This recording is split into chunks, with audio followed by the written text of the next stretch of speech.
I am going to teach the new lesson preposition. पहले हम लोग को समझना ये है कि प्रीपोजिशन है क्या। किसी भी चीज को समझने से पहले उस लेसन के बारे में हम लोग ये समझेंगे कि प्रीपोजिशन है क्या, व्हाट इज प्रीपोजिशन। तब पहले क्या करना है कि पहले प्रीपोजिशन को हम लोग हिंदी समझ लें कि उसका हिंदी होता क्या है। तो प्रीपोजिशन का शाब्दिक अर्थ होता है पूर्व सर्ग। क्या होता है? पूर्व सर्ग, यानी पूर्व सर्ग संज्ञा, यानी उसका अर्थ ये होता है, उसका मीन्स ये होता है, उसका डिफिनेशन आपको ये बताया गया है। ये preposition is a word placed before a noun और pronoun to makes it relation to complete sentence. यानी कहने का मतलब होता है कि पूर्व सर्ग ऐसी संज्ञा होती है, ऐसा शब्द होता है जो किसी भी नाउन और प्रोनाउन के पहले इसका प्रयोग कर करके इस वाक्य के भावों को इंगित कराता है। पूर्वसर्ग एक ऐसा शब्द है जो किसी भी नाउन और प्रोनाउन के पहले इसका प्रयोग करके उस वाक्य के भावों को इंगित कराना प्रीपोजिशन कहलाता है। जैसे आपको लिखा हुआ है इसमें कि I am going to Patna, मैं पटना जा रहा हूं, मैं पटना जा रहा हूं। तो गोइंग टू पटना, पटना क्या है? गोइंग टू पटना एक मेरा यहाँ पर संज्ञा के रूप में काम कर रहा है। उसके पहले मैंने क्या यूज किया है? टू लगाया है। जैसे आप लोग लिखते हैं किसी राइट्स विथ पेन, वो कलम से लिखती है, तो पेन के पहले जो विथ लगा वो मेरा प्रीपोजिशन, एक उसका इंस्ट्रूमेंट के रूप में काम किया। तो वहां पर मैंने प्रीपोजिशन विथ का यूज किया। तो आपको इस बात को हमेशा यही ध्यान देना है कि प्रीपोजिशन एक ऐसा शब्द है जो किसी भी नाउन और प्रोनाउन के पहले प्रयोग किया जाता है।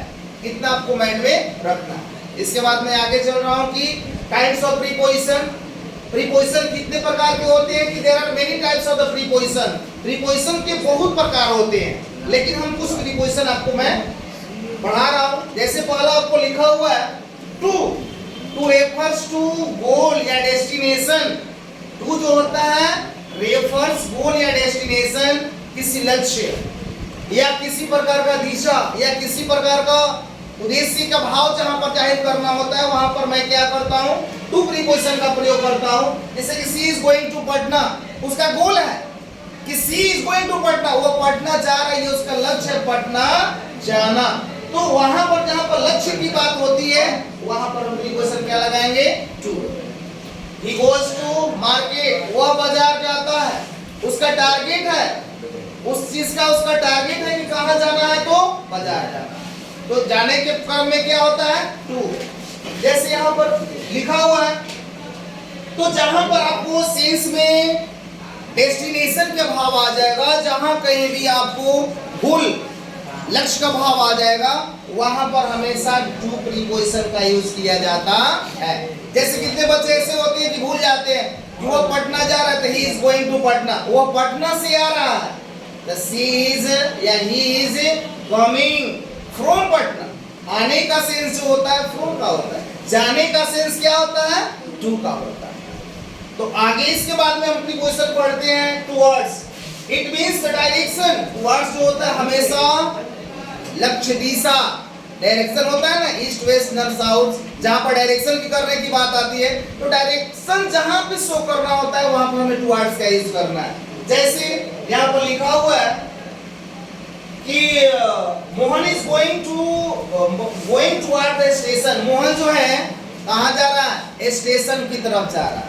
कहां जा रहा है? तो स्टेशन की तरफ जाने का मतलब कि टुवर्ड्स किसी डायरेक्शन के द्वारा जा रहा है। डायरेक्शन यानी कहने का मतलब किसी दिशा की ओर जा रहा है। वो पूरब में एयरपोर्ट है कि वेस्ट में है कि नॉर्थ में है, साउथ में है, ये हमको कंप्लीटेड ये मालूम नहीं है, लेकिन कहा जा रहा है कि Mohan is going toward the station. Mohan जो है स्टेशन की ओर जा रहा है, यानी किसी डायरेक्शन की ओर जा रहा है। जिस डायरेक्शन की ओर एयरपोर्ट है उस डायरेक्शन की ओर मोहन क्या कर रहा है? जा रहा है। तो जहां कहीं भी आपको डायरेक्शन करने की भावना आ जाएगी, डायरेक्शन का जहां पर प्रतिपादित भाव अगर आ जाते हैं, तो वहां पर हमेशा आपको टुवर्ड्स का यूज करना है। इसके बाद हमें पढ़ना at. At is used to a small place, definite time and target.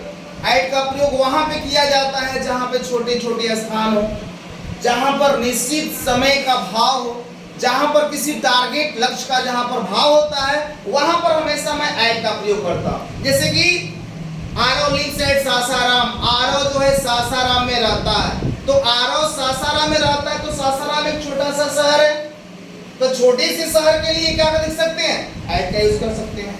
अब कहा जाए स्लीप्स एट बेलाड़ी, वो बेलाड़ी में रहती है, तो बेलाड़ी क्या है, छोटा सा गांव है, तो छोटे से गांव के लिए मैंने एट प्रीपोजिशन का यूज किया। जैसे कि ही इज एट होम, वो घर पर, कहां पर है, घर पर है, तो घर करने का मतलब क्या है, वो निश्चित है, डेस्टिनेशन उसका अपना एक मेन पॉइंट है, डिफरेंट पॉइंट है, वो कहां है, तो घर पर है। तो जहां पर डिफरेंट पॉइंट की बात आ जाती है वहां पर भी हम एट का प्रयोग करते हैं। सी लाफ एट मी, वो मुझ पर क्या हंसी, हमारे ऊपर उसका टारगेट बन गया। किसी बात पर होता है ना कि एक दूसरे के बात को उपहास कर लेना, हंस देना, बोल देना, तो वैसे जहां कहीं भी आपको डिफरेंट टाइम की बात आ गई है, स्मॉल टाउन, स्मॉल विलेज या स्मॉल और किसी चीज के लिए, या आपको टारगेट का पॉइंट जहां बन जाता है, तो वहां हमेशा आपको ऐड का ही यूज करना है, इसके सिवा और किसी चीज का यूज नहीं करना। इसके बाद में हम लोग करते हैं on refers to the upper surface. On का प्रयोग वहां किया जाता है जहां पर ऊपरी सतह के स्थान आता है, जहां ऊपर की सतह के ऊपर किसी वस्तु को रखने का जहां पर इंडिकेट होता है, वहां पर हमें ऑन प्रीपोजिशन का यूज किया जाता है। जैसे कि the book is on the table, table पर किताब है, तो टेबल पर किताब है, तो टेबल के ऊपर क्या है, किताब है, एक दूसरे में क्या है, सटा हुआ है। जहां पर एक वस्तु दूसरे वस्तु से सटी हुई रहती है, तो सटने के क्रम में ऑन प्रीपोजिशन का प्रयोग किया जाता है, हमेशा ये देखना है। जैसे कि the boys are sitting on the grass, बच्चे जो है ग्रास के ऊपर बैठे हुए हैं, तो बैठने का क्रम क्या है, बच्चे और ग्रास के ऊपर में समानता है, एक दूसरे में स्पर्श करने की भावना है, तो वहां पर मैं कौन सा प्रीपोजिशन का यूज किया, ऑन का यूज कर दिया। इसके बाद में हमें पढ़ना into, into refers to the motion, into refers to the motion, जहां पर गति की बात आ जाती है, जहां पर हमें गति की बात आ जाती है, जहां पर गतिशीलता की बात आ जाती है, तो वैसे सिचुएशन में इनटू प्रीपोजिशन का यूज किया जाता है। किस चीज का यूज किया जाएगा, इनटू का।